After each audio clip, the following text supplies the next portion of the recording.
جريشة. جهاد جريشة. بسم الله الرحمن الرحيم. اعزائي مستمعي اذاعه شباب الرياضه في كل مكان 108 اف ام، اهلا بكم ومرحبا، صباح الخير عليكم جميعا. حلقه جديده وبرنامجكم التحكيم مع جريشة.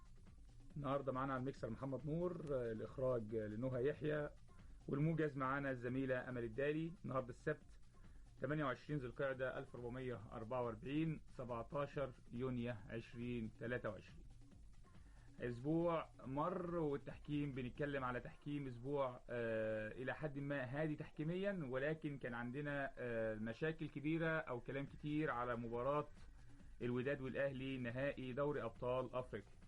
من ضمن تحليل تحكيم النهارده معانا مباراه الوداد والاهلي نهائي دوري ابطال افريقيا، ومعانا نهائي دوري ابطال اوروبا مانشستر سيتي وانتر ميلان، ومعنا ماتش منتخب مصر ومنتخب غينيا تصفيات كاس الامم الافريقيه.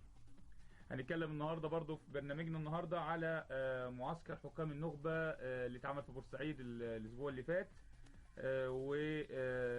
ومؤتمر فيتور بيريرا واللي اتكلم فيه اتكلمنا عليه المره اللي فاتت، لكن هنتكلم المعسكر واللي حصل فيه واحداثه وايه الجديد بالنسبه للمعسكر وبالنسبه للحكام الموجودين في المعسكر. طبعا عيد الاضحى على الابواب. لازم نتكلم، لما كنا هنتكلم عن عيد الاضحى هنتكلم على مستحقات الحكام. هناخد فتره كبيره جدا او وقت كتير جدا النهارده هنتكلم عن مستحقات الحكام والحلول. هنطرح حلول جديده للمستحقات دي، ازاي تتحلل قصه المستحقات، وازاي الفتره اللي جايه نتكلم احنا ممكن نحلها ازاي بدل المشكله ما كبرت بالمنظر اللي احنا وصلنا له ده. احنا هنتكلم عليها بالتفاصيل وتفاصيل كتيره معانا في مستحقات الحكام. في الاخر هناخد فتره كبيره النهارده. المستمعين طبعا بيكلمونا كتير ان احنا ما بنلحقش نتكلم، او ناس كتيره ما بتدخلش وناس كتيره بتتصل وما بتدخلش معانا هوا. هنخش النهارده مداخلات المستمعين فتره كبيره جدا النهارده ناخدها ان شاء الله مع مداخلات الساده المستمعين على تليفونات الشباب والرياضه 257 56977 و 2577 6053. النهارده هنسمعكم كتير ونستنى اسئلتكم كتيره في التحكيم وهنجاوب عليها. هناخد فتره كبيره النهارده مع مستمعينا، هنستمتع معاكم وتستمتعوا معانا ان شاء الله في برنامجكم التحكيم مع جريشة. فاصل صغير ونرجع نبدا برنامجنا النهارده. التحكيم مع جريشة. في عندنا بعض الحالات التحكيميه ناخدها ونحللها مع بعض ونشوف طاقم التحكيم النهارده عمل ايه في المباراه. التحكيم كلام من الاخر وفي الصميم. في التحكيم مع كابتن جهاد جريشة.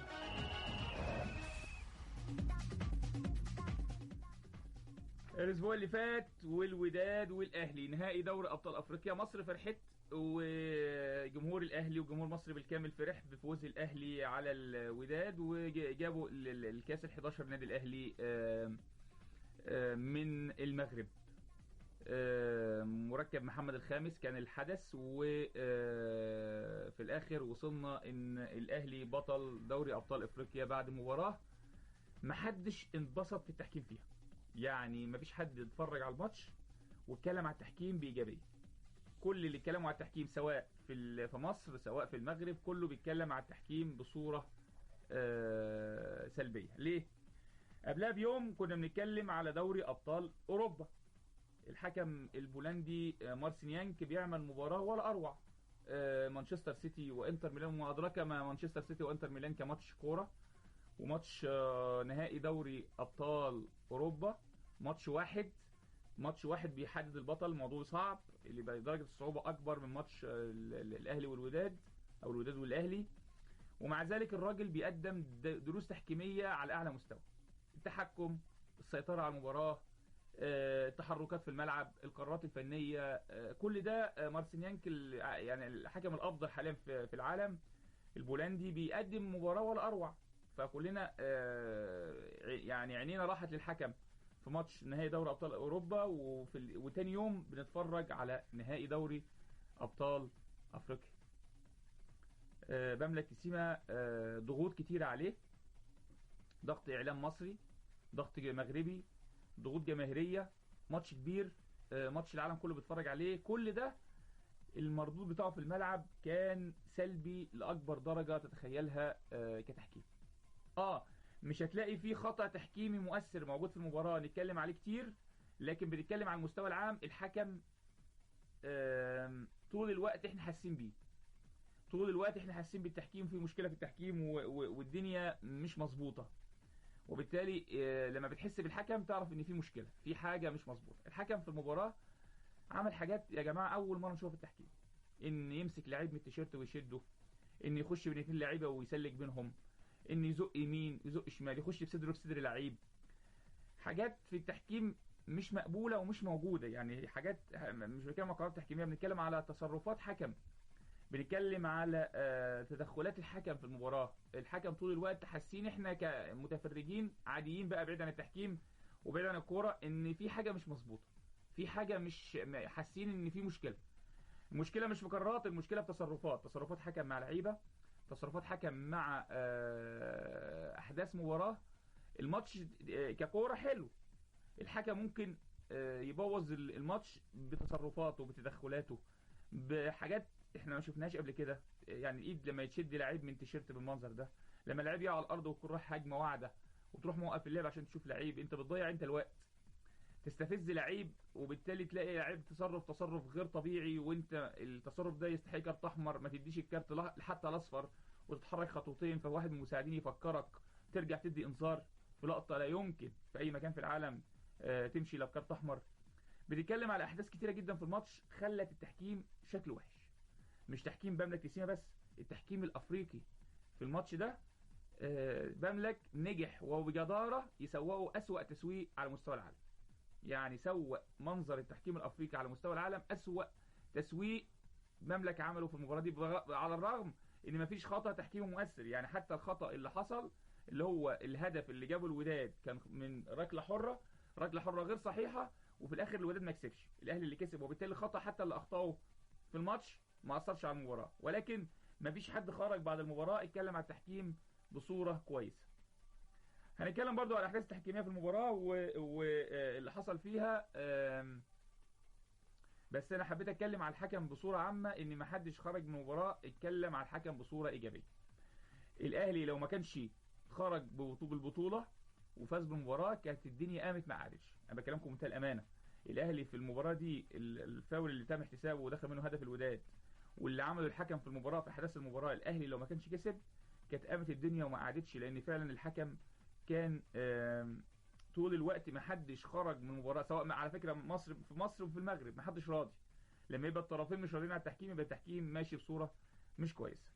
هنتكلم برضو على احداث المباراه، ويعني في الدقيقه 4 كان في انذار مستحق لعلي معلول لم يحصل عليه. علي عمل دخول بتهور، وفي نفس الوقت كان في هجمه واعده للوداد، وكان انذار مستحق في الدقيقه 4. الانذار ده يا جماعه بيبقى يجي الحكم في اول في بدايه المباراه فرصه، بيقول له الفرصه بتقول لك خدني عشان تنجح في المباراه، هو ما خدهاش، كان انذار مستحق وانذار صحيح كان على علي معلول، وكان يعني لازم يشهر ليه البطاقه الصفراء. الحكم ما اداش الانذار واستمر اللعب بركله حره مباشره بدون انذار. في دقيقه 26 الخطا الاكبر للحكم في المباراه، ركله حره مباشره تم احتسابها للوداد. اللعبه فيها ايه؟ علي معلول نجح تماما للوصول للكره، مفيش خطا. علي يا جماعه في الملعب، علي معلول في الملعب كان هيتجنن ازاي دي فاول، لان هو راجل خد الكره وماشي، ما اصطدمش بلاعب الوداد، الوداد وقع، مفيش خطا على لاعب النادي الاهلي. علي معلول احتسب ركله حره مباشره، ومن حظه السيء اللعبه دي تترفع هدف الوداد، يعني تيجي هدف الوداد من ركله حره مباشره غير صحيحه. قبلها كانت في ركله ركنيه لاعب الوداد اللي مطلع الكوره واحتسب ركله ركنيه للاهلي للوداد اسف، واتلعبت بس ما جاتش جون فمش نافع عندها كتير. لكن الركله الحره اللي جه دخل منها هدف الوداد هي ركله حره غير صحيحه، وبالتالي بتتكلم على خطا كبير. ده كان ممكن يأثر على نتيجة المباراه لو الاهلي ما كسبش المباراه، كانت هنتكلم فيها كتير. لكن خطا كبير من حكم من 26 دقيقه، كل الناس في 26 دقيقه كان مستاء من التحكيم في مصر، مش مصر بس، في مصر والمغرب. في الدقيقه 42 علي حسين الشحات 3 من لاعبي الاهلي رايحين بهجمه واعده، فوجئنا الحكم اتجاه اللعب راح شمال، لان الحكم رايح يمين وساب اللعب عشان في لاعب من الوداد على الارض، وقف اللعب في هجمه واعده في لقطه غير طبيعيه. برضه عملها مع الوداد في اخر الشوط، الناس رايحين على الجون، يعني المجموعه ال3 لاعيبه رايحين على الجون، واللاعب بيشوط على الجون وراح مصفر بنهايه الشوط، نهايه شوط غير طبيعيه. ونفس الوقت اللعبه دي برضو توقيف اللعب في اللقطه اللي هجمه واعده النادي الاهلي متاخر بهدف وهجمه واعده، انت بتستفز اللعيبه، بتوقف اللعب عشان تشوف لعيب في اخر الملعب هناك واقع على الارض بيدعي الاصابه عشان يضيع وقت، انت بتساعده على انه يضيع الوقت. الطبيعي يعني رد الفعل اللي حصل من حسين الشحات غير مقبول. يعني رد الفعل اللي حصل من حسين الشحات، الشد الحكم بالتيشيرت بالمنظر ده، اي حكم في العالم هيلف ويطلع كارت احمر.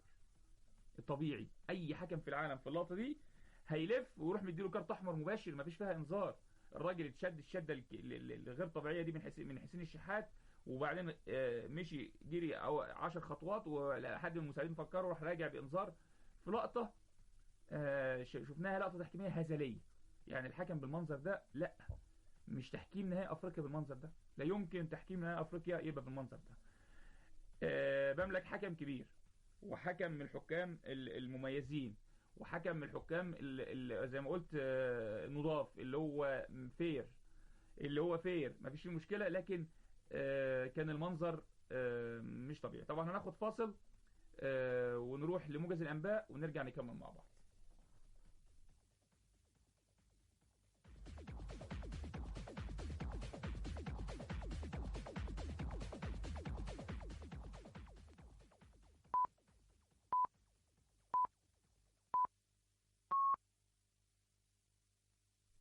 العاشرة والربع. الآن إلى موجز الأنباء.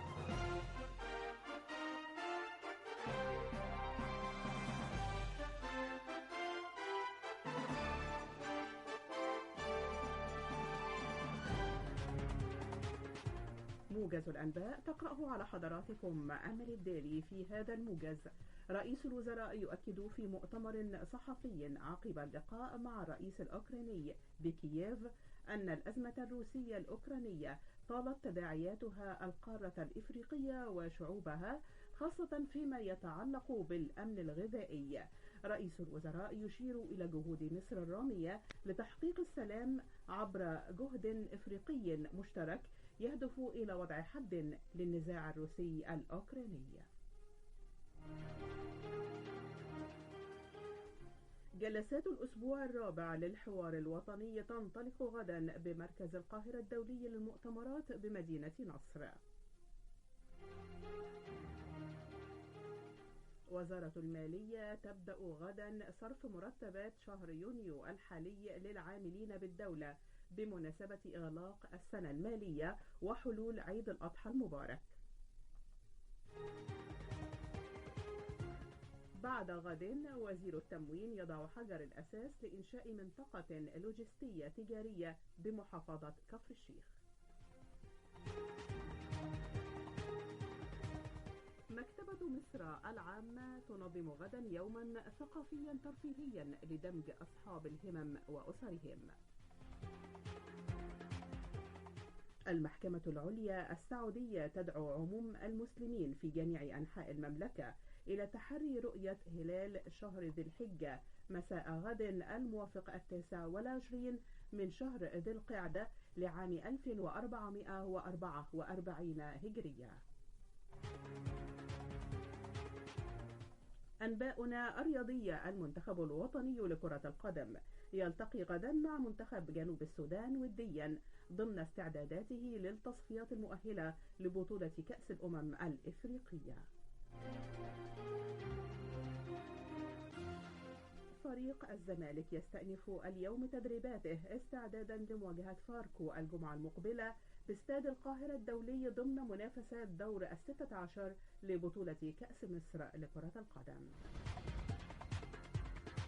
ختام موجزنا. المنتخب الوطني لناشئي الاسكواش يواجه اليوم ماليزيا ضمن منافسات الدور النهائي لبطولة كأس العالم التي تقام حاليا بالهند. انتهى موجزنا، شكرا لكم. أخبار الشباب والرياضة كل ساعة حول العالم، سياسة ورياضة.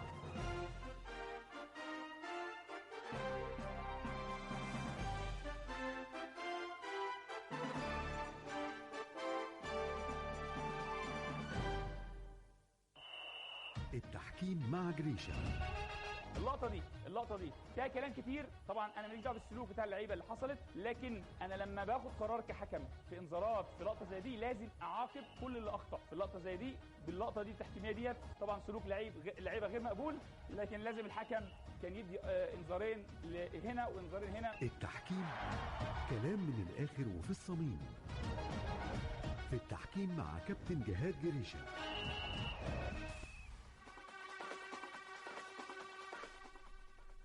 رجعنا لكم تاني والتحكيم مع جريشة ومعاكم جهاد جريشة.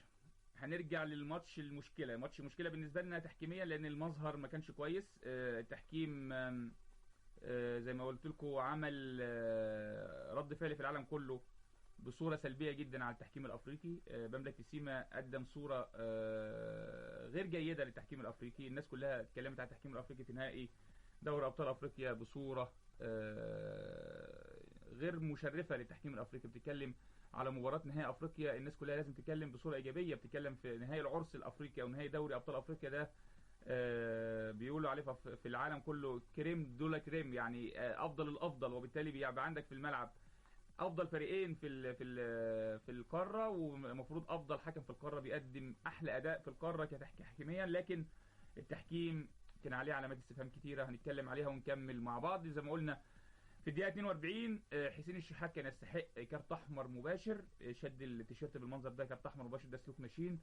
الحكم للاسف ما اداش انذار في الاول، وبعدين واحد من مساعدينه رجعه عشان يدي انذار في لقطه تحكيميه اقل تقدير فيها كارت احمر. لكن هو الحكم نفسه ما كانش مدرك اللي بيحصل، او ما كانش بلغه التحكيم بقى راكب المباراه او بيسوق المباراه زي ما احنا بنقول. الحكم كان رد فعل بالاحداث اللي بتحصل، كان بيحاول يظبطها من هنا تبوظ يظبطها من هنا تبوظ، وبالتالي كان التحكيم مش ماشي على مسطره واحده. او التحكيم ان هو الراجل بيحكم، لا هو مش عايز يعمل مشكله. الراجل قلقان قبل المباراه، الراجل خايف تحصل مشكله في الماتش، وبالتالي هو قاعد يحل مشاكل. مش دور الحكم يعمل كده. الحكم دوره الاساسي ان هو يحكم اللي بيشوفه، القرار اللي بيشوفه بيدي عليه كارت. الاحداث اللي عملها احداث غريبه، لما وقف هجمه واعده للنادي الاهلي عشان اشوف مصاب على الارض، لا سيب المصاب هيقوم. لكن انت ساعدت اللاعب المغربي ان هو يضيع الوقت بقرارك. اي نعم رد فعل حسين الشحات رد فعل غير صحيح، لكن كان يستحق كارت احمر حتى لو حكم اخطا بايقاف اللعب. لكن اللقطه التحكيميه هي كارت احمر مباشر لحسين الشحات. الحكم طبعا اداله انذار، وكان قرار خطا من الحكم المباراه. في نهايه الشوط زي ما قلت كان فيه خطا اكبر للحكم في ارض 3 لاعيبه من الوداد رايحين هجمه واعده للوداد، وواحد فيهم بيشوط على الجون. في لحظه تسديده على الجون الحكم بيصفر نهايه الشوط الاول. طبعا لو الشوطه دي دخلت جون كانت بقت كارثه، لكن هو حظه ان الكوره ما دخلتش جول. لكن طبعا لعيبه الوداد ما اعترضوش الاعتراض اللي احنا منتظرينه، عشان كانوا الشوط الاول خلصان والنتيجه 1-0 للوداد، فهم كانوا مبسوطين بالنتيجه، وبالتالي ما حدش يعترض الاعتراض الكبير. لكن لقطه تحكيميه غير معقوله في نهائي دوري ابطال افريقيا، انا بشوط على الجون تروح مصفر نهايه الشوط. ده في محاضره كامله في الاتحاد الدولي بيقول لك كيف تنهي المباراه سواء في نهايه الشوط الاولاني او في نهايه الشوط الثاني. محاضره بتعطى للحكام بيعلمك امتى تصفر نهايه شوط او نهايه مباراه، لما تبقى الكوره مش في الهوت زون، يعني الكوره في منطقه ميته، ما فيش فيها هجمه واعده، ما فيش فيها فرصه محققه، ما فيش فيها حاجه نصفر عليها نهايه المباراه. لا يمكن تصفر نهايه المباراه في حدوث خطا. لو في فاول حصل وتصفر، ما تصفرش نهايه المباراه في فاول، ما تصفرش نهايه المباراه في احداث سخنه. تصفر نهايه المباراه والكوره ميته، الكوره في نص الملعب، الكوره مفيش فيها هجمه واعده الفريق. دي محاضره كامله يا جماعه. الراجل ده بيتكلم على راجل من احسن حكام افريقيا بيصفر نهايه المباراه في لقطه تحكيميه غريبه الشكل. طبعا الوداد ما اتكلموش، زي ما قلت لكم كانت النتيجه 1-0، فالوداد ما احتاجوش عليه. بدا الشوط الثاني نوعا ما بملك اتغير. الشوط الثاني لقينا حكم ثاني الى حد ما في تحسن، في هدوء. اكيد المساعدين اللي معاه وطاقم التحكيم او الراجل المراقب اللي معاه اتكلم معاه بين الشوطين، لان الشوط الاول كان اداء يسيء للتحكيم الافريقي. الشوط الثاني في الدقيقه 50 في انذار مستحق اليو ديانج اداهوله.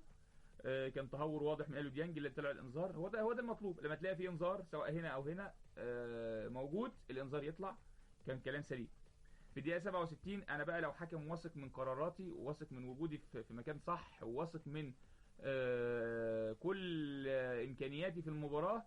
في لقطه بتاع محمد عبد القادر في منطقه جزاء الوداد لا يمكن تعدي بدون صفار، حاجه من الاثنين، يا تصفر ركله الجزاء لمحمد عبد القادر للنادي الاهلي، يا تصفر سيميوليشن لمحمد عبد القادر. اللقطه تحكيميه واضحه جدا وسهله جدا، ولو حكم درجه ثالثه في مصر بيحكم في اللقطه دي هيصفر وانذار على محمد عبد القادر وسيميوليشن واضح. ما ينفعش تعدي بتبقى ركله مرمى، معناها ان الحكم مش واثق في قراره، مش متاكد من قراره، مش راكب اللعبه، وبالتالي كان طبعا ما هو مفيش ركله جزاء في اللعبه، لكن ما ينفعش كحكم في مباراه كبيره زي دي تعدي بدون انذار لمحمد عبد القادر. في الدقيقه 69 الشماريخ طبعا لما ظهرت بالمنظر اللي كان موجود في مركب محمد الخامس، طبيعي ان انا اوقف اللعب، لان من نظام الرؤيه ده طبعا واجب على الحكم ان اللعبه تبقى فيه اجواء تنافسيه سليمه في المباراه، فهو وقف اللعب.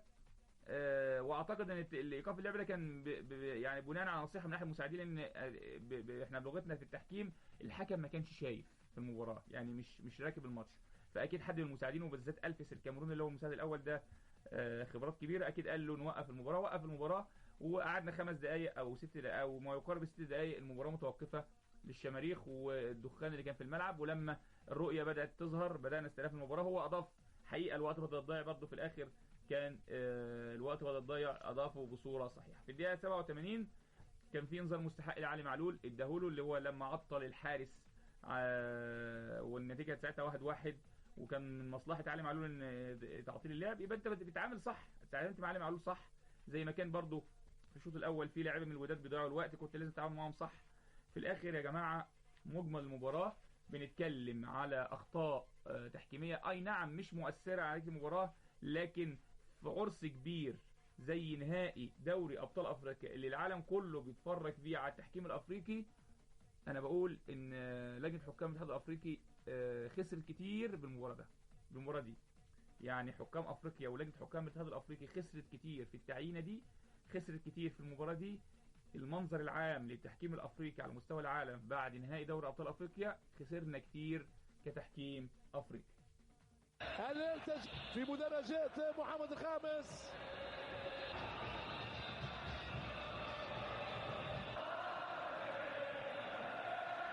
نعم طويلة منه لمحمد هاني، ضيع الركنية، بيرسيتاو علي معلول يوزع، جول اهلاوي، علي معلول ملك الحلول، علي معلول. رجعنا لكم تاني والتحكيم مع جريشة ومعاكم جهاد جريشة بعد ما حللنا مباراة الوداد والاهلي، وكلنا مستائين التحكيم كلنا مستائين التحكيم، لكن فوز النادي الاهلي هو اللي يعني خلى المصريين او عشاق النادي الاهلي ما حدش يتكلم على التحكيم. لكن في الاخر تحكيم غير مرضي للطرفين، سواء للوداد او للاهلي، سواء لجمهور مصر او جمهور المغرب، سواء لكل القاره الافريقيه، تحكيم غير مرضي بالمره.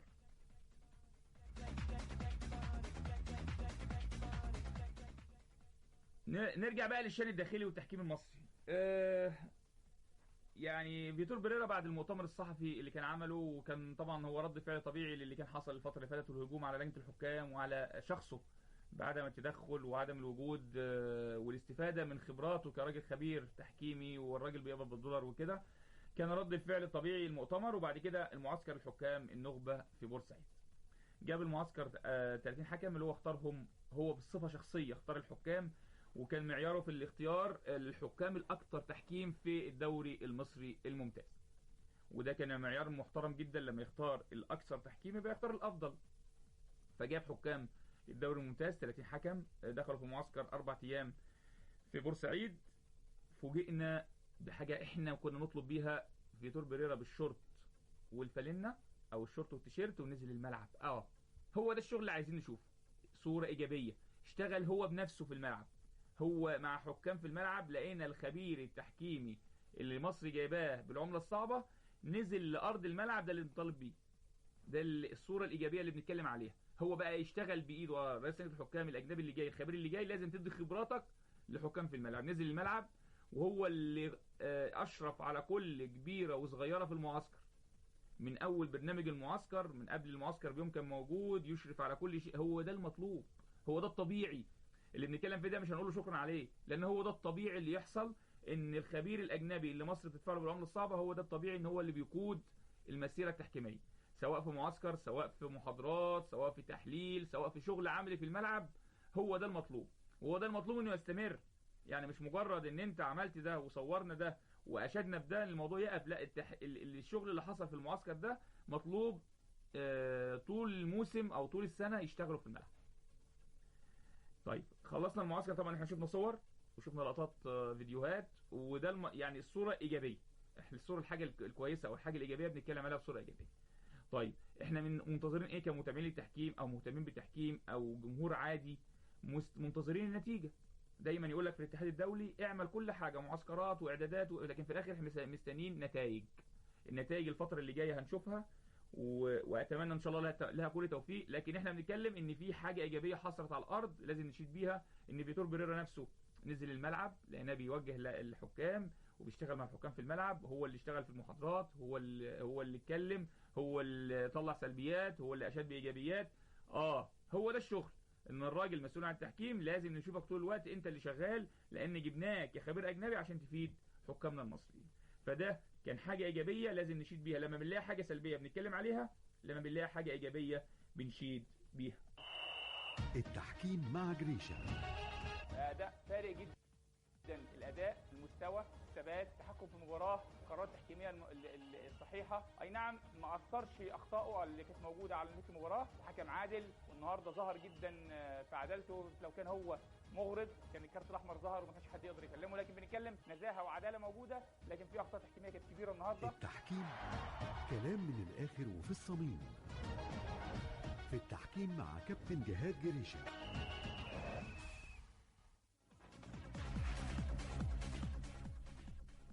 رجعنا لكم تاني والتحكيم مع جريشة، ومعاكم جهاد جريشة. طيب اتكلمنا على ايجابيات فيتور بيريرا ومعسكر حكام النخبه اللي حصل في بورسعيد، ونتمنى ان شاء الله نشوف فيه نشوف من او المعسكر ده نشوف ان شاء الله نتائجه. الماتشات اللي جايه في الدوري احنا بنتكلم على 5 أسابيع او 4 أسابيع وغير المؤجلات. نتمنى ان شاء الله تبقى في ايجابيات الفتره اللي جايه. لو في ايجابيات زي ما شفناها في المعسكر كده هنتكلم عليها، لو في سلبيات هنقول عليها عشان نصلح لصالح التحكيم المصري. كلنا بنتكلم لصالح التحكيم المصري، والبرنامج ده معمول عشان خدمة التحكيم المصري والحكام المصريين. نيجي بقى ناخد سلبية نتكلم عليها شوية. عيد الأضحى على الأبواب، عيد الأضحى على الأبواب، كل سنة وانتم طيبين ومصر بخير ودايما بخير وسلام. طيب في مقولة اعطي الأجير أجره قبل أن يجف عرقه. طيب هكلمكم بوضوح. كاس الرابطة اللي فات خلص، واللي جاي قرب يخلص، او اللي احنا فيه دلوقتي قارب على النهاية، والحكام ما خدوش لا اللي فاتت ولا الحالية. كاس الرابطة 25 ل 40 مليون مستحقات الحكام. القسم الرابع خلص، القسم الثالث خلص، القسم الثاني خلص، وكان القسم الثاني اخر اسبوع او اخر ماتشات التحكيم كان فيه صورة جيدة. زي ما قلنا قبل كده ماتش البلدية والدرجة الجزاء اتحسبت وكان فيه خطأ من التحكيم. لا، الاسبوع الاخير الماتشات المهمة والمؤثرة في الصعود والهبوط، الماتشات تحكيميا كانت ماشية بصورة كويسة.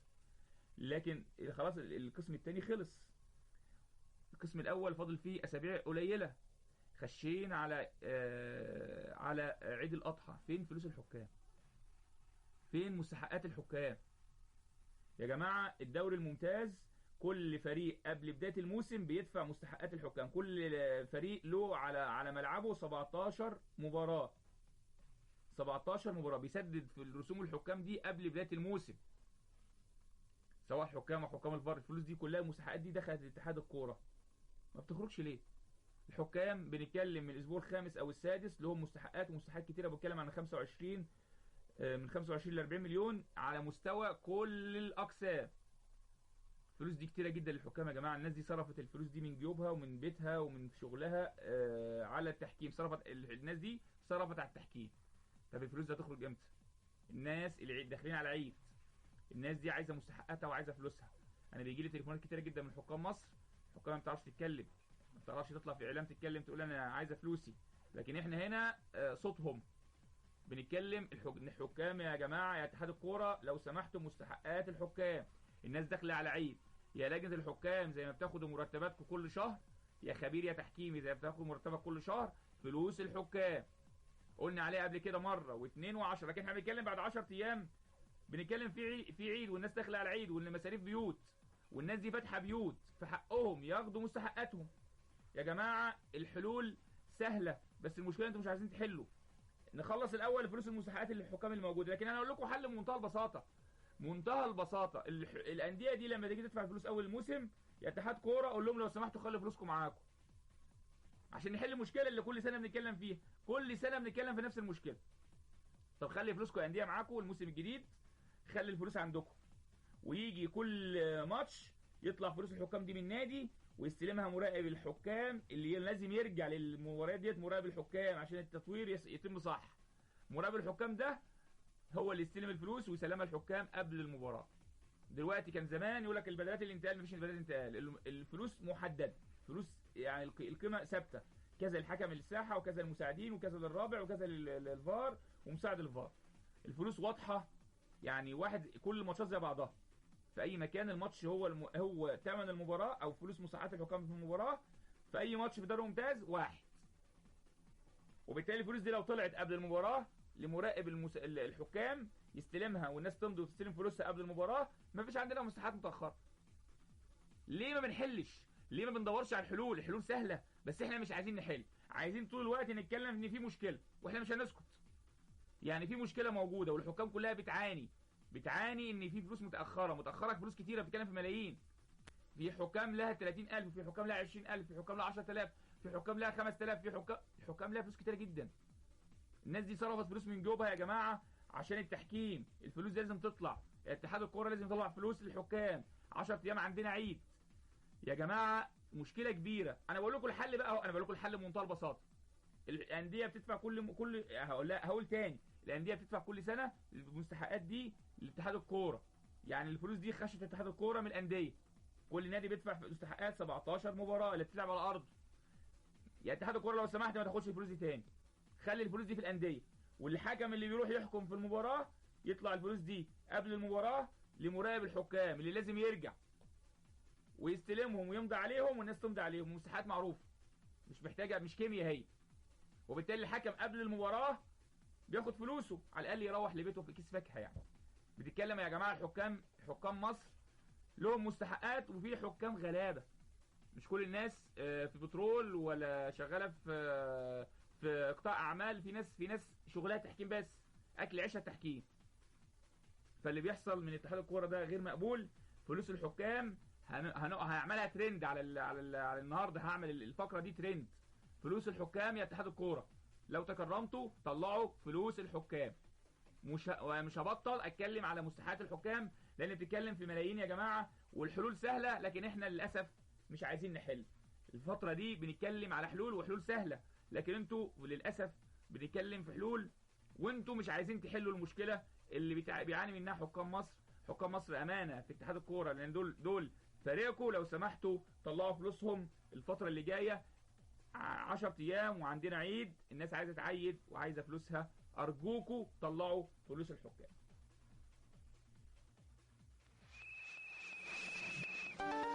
انتوا لسه بتسمعوا التحكيم مع جريشة، كلام من الاخر وفي الصميم، في التحكيم مع كابتن جهاد جريشة.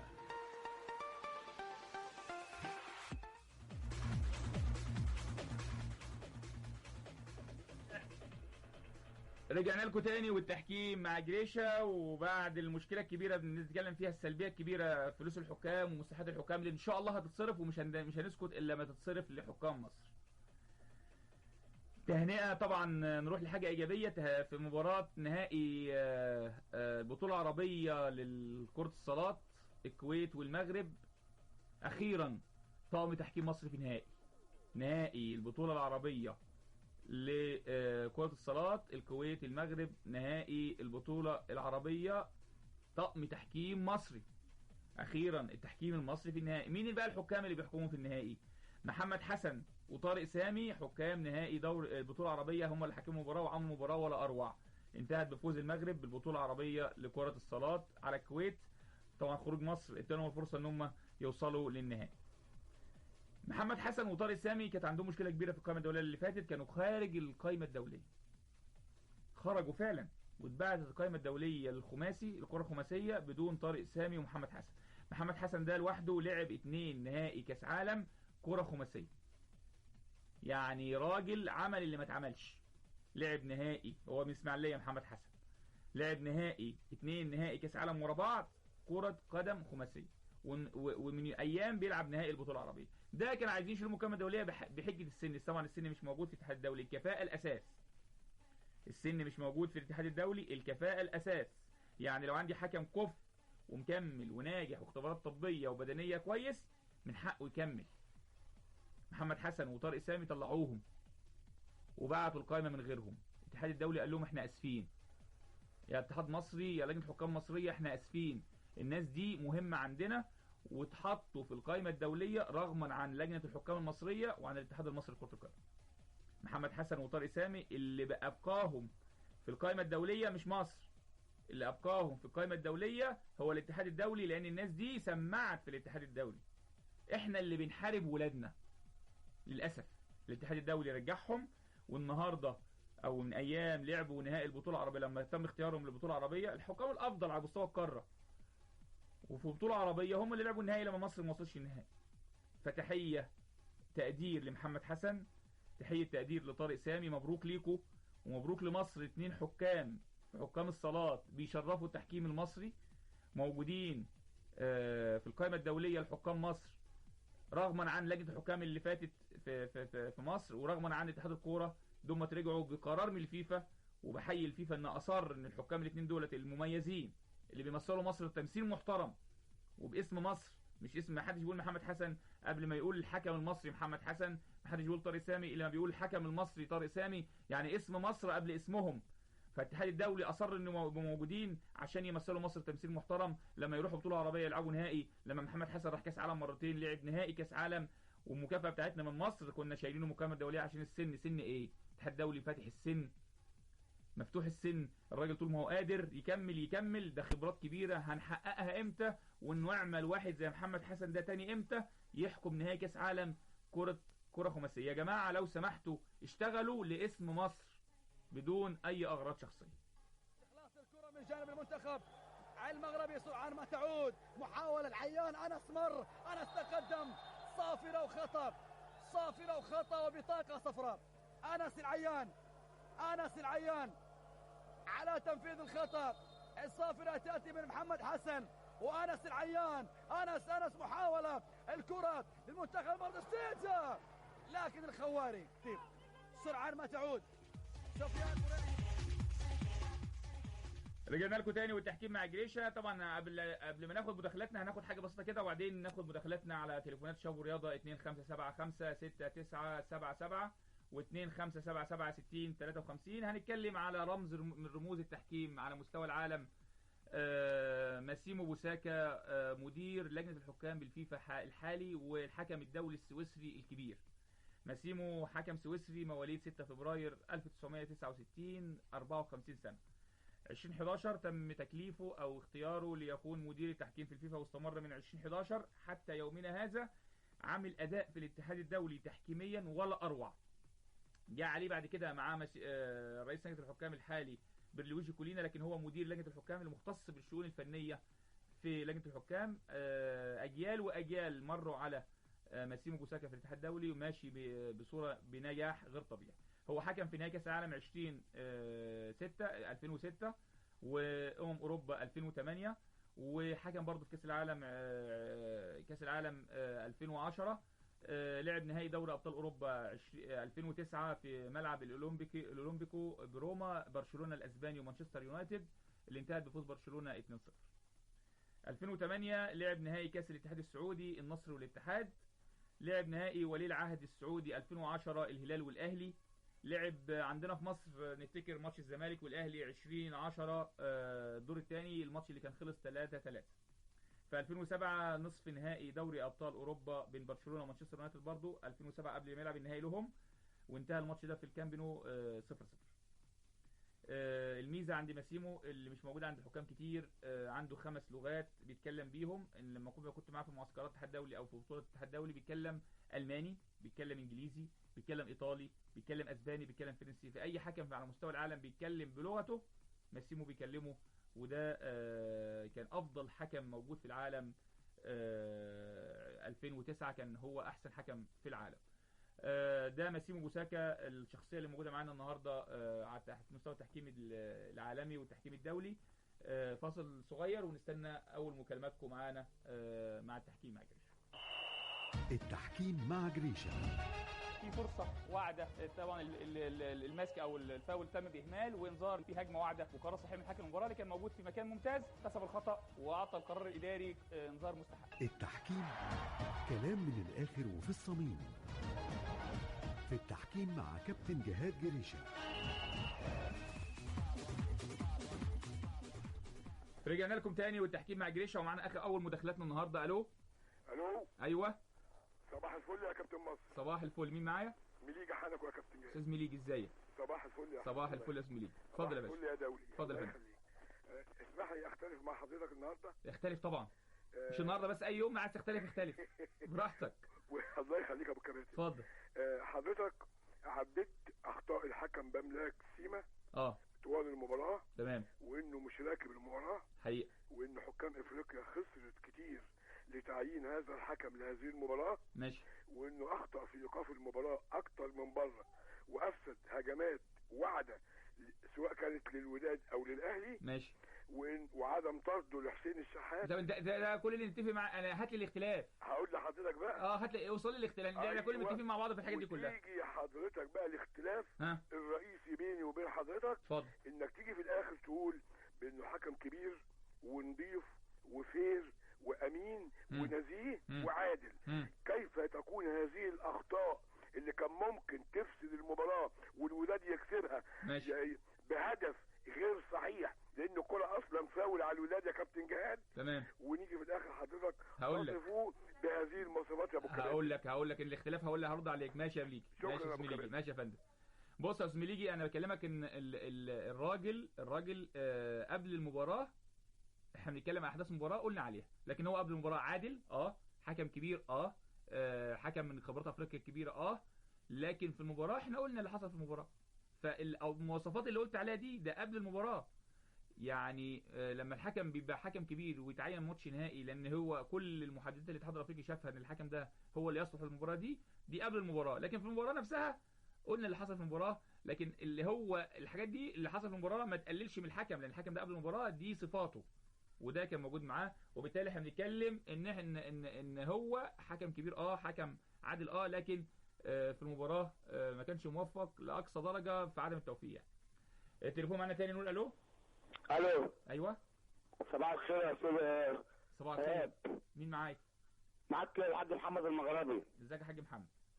اتفضل. والله العظيم المباراتين اللي هم الاخر دول بتاع افريقيا بصراحه ايوه كانوا الحكام مش على مستوى التحكيم العالمي ولا الافريقي ولا ده، كانوا مبازين الدنيا في التحكيم، سواء الحكم الليبي اللي كان هنا ولا الحكم بتاع اثيوبيا. عندك حق. اولا هو الحكم الاثيوبي خرج النادي الاهلي عن الشعور بلطافه كده ومشط الاولاني وخلاهم ما ركزوش في المباراه وبقى بيعترضوا وما بقوش بيلعبوا كوره من بلطافه كده. يعني خرج النادي الاهلي خرجهم عن شعورهم يعني. تمام.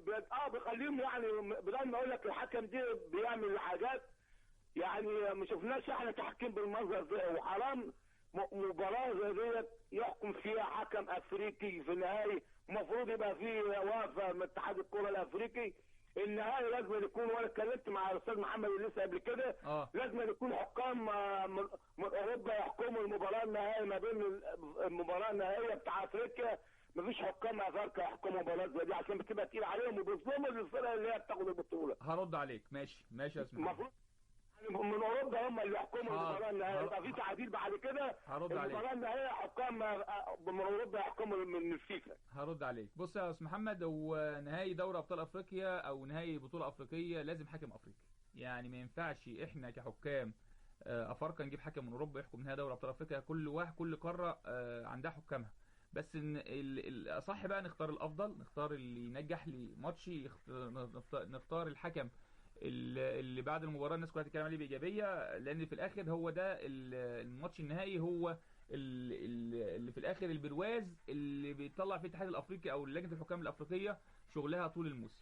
وبالتالي الاختيار لازم يبقى اختيار بصوره كويسه، وفي نفس الوقت ما ينفعش حكم اوروبي يجي يحكم عندنا زي ما بنقول في مصر. ما ينفعش حكم اوروبي يجي يحكم ماتشات داخليه داخل الدوري المصري. ده مبدا عام ان شاء الله ناخده الفتره اللي جايه. التليفون اللي بعد كده نقول الو. ايوه يا فندم. السلام عليكم. وعليكم السلام. ازيك يا كابتن جريشه؟ الله يبارك فيك. مين معايا؟ الله يخليك، معاك رمضان محمود. استاذ رمضان اتفضل. انا اتكلم في بعض النقاط كده يا كابتن جريشه، بس باختصار يا رمضان، ان في عندنا تليفونات كتيره معانا. حاضر اتفضل. انا بس بالنسبه في ملاعب مساحتها ضيقه. ماشي. حلو الكلام. ماشي. انا عاوز اعرف المرميين هل متوازيين قبل بعضهم، وهل ارتفاع المرمى من ارضيه الملعب مترين 44 سم زي ما على راي الكابتن ايمن الكاشف. تمام. دي نقطه. تمام. والنقطه بقى لحكامنا يا كابتن جهاد، معلش انا عاوز اتكلم على الحكام عشان ندي للحكام حقها المصريه اللي بتتعب فعلا وبتشرفنا بره عن التحكيم الافريقي اللي بنشوفه هنا. تمام. احنا في بعد الماتشات في جايزه ماليه بتطلع للاعب. صح. احسن لاعب في الماتش. تمام. ليه ما نعملش الاتحاد كره القدم ما يديش احسن جايزه للاعب يا استاذ رمضان؟ يا استاذ رمضان، يدوم الاول مستحقاتهم وبعد كده يدوم الجايزه. يعني يدوم الاول فلوسهم الاول. انت بتتكلم بس يا استاذ رمضان، الناس لها فلوس الوفات. عارف يا كابتن. طيب انت بتتكلم، ما انت حضرتك بتطلب المستحيل دلوقتي. طيب ماشي. لا اتمنى والله اقتراح ممتاز، بس في الاول ياخدوا فلوسهم. ماشي ياخدوا فلوسهم. ايوه ما لا اقتراح محترم. ادي تحفيز للحكم بتاعي ممتاز، يطلع احسن حكم كل اسبوع يتحفز. ماشي، بس في الاول انا بقول لك الاساس ادوا لهم حقوقهم. يا كابتن جهاد، علينا نعمل الحكام ما تعدي الهوا بعد كده. تمام. بعد كده ما تعدي الهوا. كلامك مظبوط. بتحفز حاجه وترفع من معنويات يا كابتن جهاد. والله كلامك محترم. كلامك محترم. انا ليه بدي احسن لاعب للحكم بعد البتاع، احسن لاعب في الماتش بعد الماتش ما يخلص. صحيح. انا عاوز اثبت للحكام. ماشي يا استاذ رمضان. ماشي. اتحاد كرة القدم حس بالحكام بتاعتك، لان ما في الحكم الافريقي مش جاي في مصر. ماشي. بيحكمونا بافريقيا حكامنا. هرد عليك بالنسبه للملاعب. معلش انا بدافع عن لا اتفضل. لا تمام. الحكام بتاعتنا مشرفه، بتشرف. لا دي حقيقه، احنا احسن من احسن حكام في افريقيا موجود. لا اتحاد كرة القدم ده ما اديش حق الحكام، ادهم مستحقاتهم بالظبط. وجايزه لكل حكم بعد المباراه. ماشي يا استاذ رمضان. جايزه معنويه ترفع من ناس الحكم. والله بعيدا عن الالوان يا كابتن جاد. تمام يا استاذ رمضان، كلامك مظبوط. متنفذ ليه؟ لان حكامنا جيدين جدا. انا ما بدافعش عن الحكام، انا بقول كلمه حق. تمام. الناس دي تعبانه لازم نراعيهم. هجاوبك على بالنسبه للملاعب طبعا يا جماعه. في القانون الملاعب من الى، مش مفيش ملاعب زي بعضها. في الملاعب المحليه غير الملاعب الدوليه، فالطول من الى والعرض من الى، وبالتالي الملاعب مش زي بعض بالنسبه في القانون. يعني ارتفاع عرض المرمى من الحافه السفلى للعارضه للارض 2.44، ده موجوده كل الملاعب نفس الارتفاع. بالنسبه لعرضه المرمى الارتفاعها من الحافه السفلى للعارضه للارض 2.44. التليفون اللي بعد كده نقول الو. الو. ايوه يا فندم. السلام عليكم. وعليكم السلام. مين معاك؟ وليد يا باشا. مين يا فندم؟ وليد. استاذ وليد اتفضل يا فندم. ازيك يا بيه؟ الله يبارك فيك. احنا بنلعب على الحكام اللي بره. طب نشوف حكامنا مالهم. ايه يا باشا انت ما بتشوفش الحكام؟ لا ما احنا بنتكلم في السلبيات. ما احنا بنلعب على اللي بره وبنلعب على اللي جوه برضه على فكره لما في مشكله. لا ده احنا عندنا افظع من هنا. تمام. وخصوصا على الاهلي. يعني هم بيتكلموا على الاهلي انه بالظلم. ده بيتفرجوا على الاهلي هنا في مصر. شوف الحكام بتعمل ايه مع الاهلي هنا. تمام. يعني انت بتتكلم زي ما في اخطاء بره. الكره اوف سايد كله قال لك الجون فين. زي ما بتتكلم ان في اخطاء بره، في اخطاء جوه عندنا في حكامنا في الدوري المصري. خصوصا للاهلي. تمام. خصوصا للاهلي. تمام. الفار كان السنه اللي فاتت ولا ده كان حقاني، السنه دي مش حقاني. تمام. هو في حاجه بالكره تيجي في رجله يقول لك انا مش حاسس جت في رجله ولا لا؟ لا هو مش حاسس، هو حاسس بس هو كان القصه حكيتها. نص ساعه ما حاسس بالكره جت في رجله ولا يا استاذ؟ لا كلامك مظبوط، كلامك مظبوط. عندنا اخطاء، لا عندنا اخطاء وبنتكلم عليها. تمام. والاهلي ما بياخدش البطولات على الحكام طول عمره كده. ماشي يا استاذ وليد، شكرا جزيلا للاستاذ وليد. التليفون اللي بعده. الو.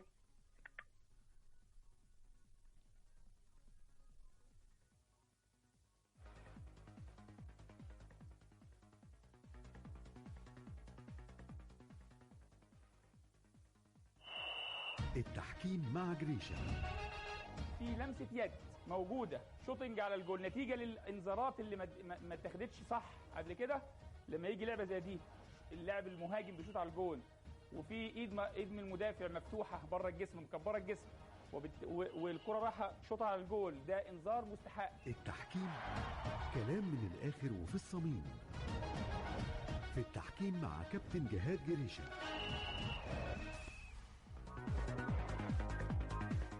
رجعنا لكم تاني، والتحكيم ما جريش يا جماعه. التليفون بس الخط قطع معانا. احنا بنتكلم الاستاذ وليد طبعا بيتكلم على التحكيم والتحكيم المصري. في اخطاء، والاخطاء لما بتيجي بنتكلم عليها. هو بيتكلم الاخطاء على النادي الاهلي او لصالح النادي الاهلي. والفار مش شغال كويس، والسنه دي مش شغال زي السنتين اللي فاتوا. احنا عندنا اخطاء السنه دي والسنه اللي فاتت والسنه اللي قبلها، والاخطاء مستمره وبنتكلم عليها بمنتهى الحياديه، سواء بقى للاهلي او على الاهلي، الزمالك على الزمالك.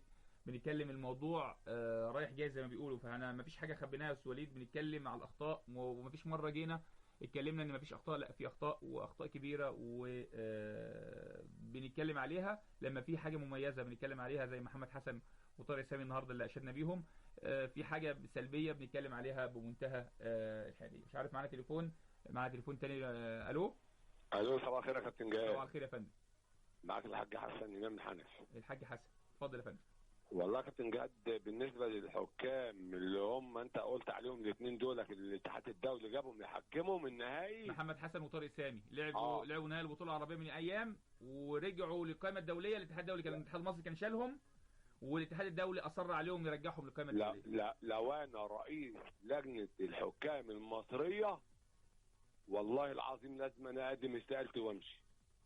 هو على فكره بس عشان الامانه برضه تقتضي يا حاج حسن ان اللجنه دي اللجنه اللي فاتت اللي حطوا القائمه الدوليه السنه اللي فاتت، اللي مش الموجود دلوقتي، عشان برضه الامانه. برضه بالنسبه للفلوس بتاع لجنه الحكام، فلوس الحكام بتاع الحكام، اللعيب بقى ب 10 مليون جنيه في السنه حقيقه، وما بيعرفش يوقف الكوره حقيقه. انا بجيب القاضي علشان يحكم ياخد اقل. لا سيبك من الاقل، بس الاقل ياخده. ما هو الاقل ما بياخدوش، ما بياخدوش. انا بشوف اللعيب، انا بشوف الحكم بيركب مواصلات، في حكام بتركب مواصلات حقيقه. لا في حاجات كتيره جدا في القسم الثاني والثالث بقى، في حاجات مش عايزين نتكلم عليها يعني. عشان انتقد حكم مصري له حقه حقيقه. بالنسبه للحاجه الثالثه والاخيره، اتفضل. انا مش مع الراجل الاجنبي اللي جاي مصر. ليه؟ لان انا مش بتعلم، انا عندي احسن منه وافضل منه كتير. تمام يا حاج حسن. شكرا يا حاج حسن، ربنا يخليك، شكرا جزيلا. لو انا حاج حسن انا معاك ومش مختلف معاك في كلمه من اللي انت قلتها. ادي الحكام حقوقها، تكلم معاهم بصوره كويسه، عاملهم بصوره ادميه عشان ناخد من الحكام احسن حاجه عندهم. لما انت بتديهم حقوقهم وبتديهم مستحقاتهم اللي بنتكلم عليها يا جماعه، المستحقات دي بنتكلم عليها بقالنا اكتر من شهرين، 3 شهور، 4 شهور. الفلوس دي مدفوعه من الانديه اللي دخلت اتحاد الكوره وما خرجتش للحكام لحد النهارده. احنا بنتكلم 10 11 يوم 12 يوم وعندنا عيد. الناس دي في لها بيوت وفاتحه بيوتها، وبتتكلم يا اتحاد الكوره، بنناشد اتحاد الكوره ان الحكام تاخد مستحقاتها. معانا تليفون تاني، نقول الو. السلام عليكم يا استاذ. وعليكم السلام. انت منور في اذاعه الشباب والرياضه يا استاذ جهاد. مين معايا يا فندم؟ اسلوبك المميز البسيط اللي بيوصل لقلوبنا دايما. ربنا يبارك في حضرتك. مين معايا يا فندم؟ معاك ماهر صقر من المنوفيه. استاذ ماهر، اتفضل يا فندم. الحكم دي سعادتك هو قاضي الساحه او قاضي الملاعب. تمام. زي قاضي المنصه. تمام. انا هقول حاجات بسيطه وخير الكلام من قل ودل. اتفضل يا فندم. واحد، لابد من الحفاظ على هيبه الحكم. ما نقعدش نسلخه في البرامج، ده هو حكم وقراره في جزء من الثانيه. ماشي. ولذلك لابد ان احنا نرفع منه ونقدره، وما نقولش اللي هو ده بيميل لجيه ولا بيميل لجيه. لا، الحكم انا كحكم لو اهلاوي او زملكاوي عايز انا مصلحتي، عايز انا اللي ابقى ممتاز، وعايز انا اللي ابقى يعني بيشير اليا بالبنان. دي حقيقة. ماشي. الحاجة الثانية حاجة ثانية، اي واحد يشاور للحكم. انا بشوف الدوري السعودي لما بيكلم الحكم بيحط ايده وراه ويروح محن للحكم. هو ده الاحترام. ولو شوح الحكم سواء مدير كوره وكل اي مدير كوره شوح للحكم ولا كلمه لازم يقف فورا. عايزين نبعد الالوان والاهلي والزمالك ودول فوق القانون. لا، الحكم هو القاضي. اثنين زي ما قال زميلي رمضان والزملاء، لابد بقى عيب لما يكون الحكم ليه حاجات او متاخرات متاخره. الحته دي عايزين نمسحها من القانون. ده راجل بيصرف على اولاد وعنده ناس اللي في الكليه واللي رايح كذا، لازم يبقى احسن واحد. صحيح. ولازم يبقى عينه مليانه. ولازم يرسله حتى لو المواصلات يتعامل اتحاد الكوره مع المواصلات ويقول له ده اشتراك مجاني في قطار مكيف من اسكندريه للقاهره.